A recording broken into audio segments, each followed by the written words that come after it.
శ్రీ రామకృష్ణ ప్రభ ఛానల్ను చూడండి, మాసపత్రికను చదవండి. అందరికీ నమస్కారం. శ్రీ శారదాదేవి శిష్యులైన స్వామి తన్మయానంద స్మృతుల నుంచి ఈరోజు కొన్ని చూద్దాం. ఒకసారి నేను కడుపు నొప్పితో చాలా బాధపడుతున్నాను. కాస్త మగతగా కూడా ఉంది. అప్పుడు ఎవరో నాతో, నీ గురువు పాదతీర్థం పుచ్చుకుంటే నయమవుతుంది అని చెప్పినట్లు అనిపించింది.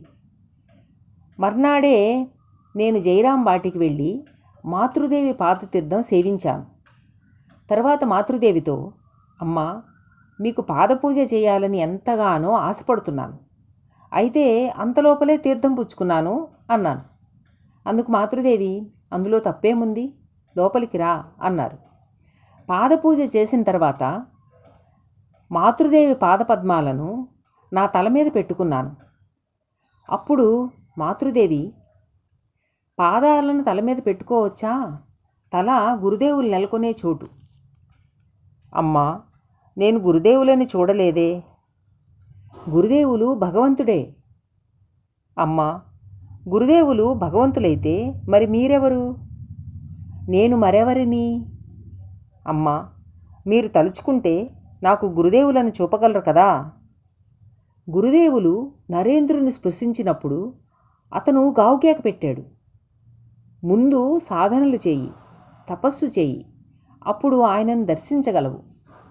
అమ్మా, మిమ్మల్నే గురువుగా పొందిన వ్యక్తికి వేరే సాధనలు ఎందుకు?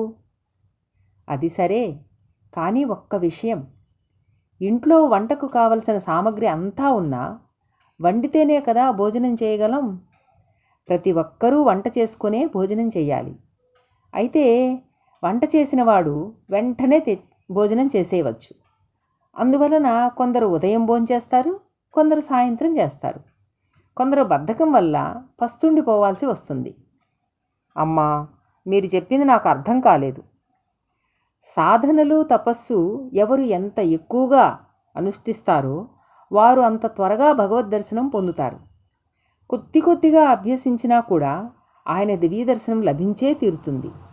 ఏమీ చేయకుండా కేవలం ఆర్భాటం చేసేవారికి ఆలస్యంగా లభిస్తుంది. ఆధ్యాత్మిక సాధనలను అనుష్ఠించటానికే నువ్వు సన్యాసివయ్యావు. సదా సాధనలలో లయించటానికి నీకు సాధ్యం కావటం లేదు. అంతా గురుదేవుల సేవగా భావించి పనిచేయి.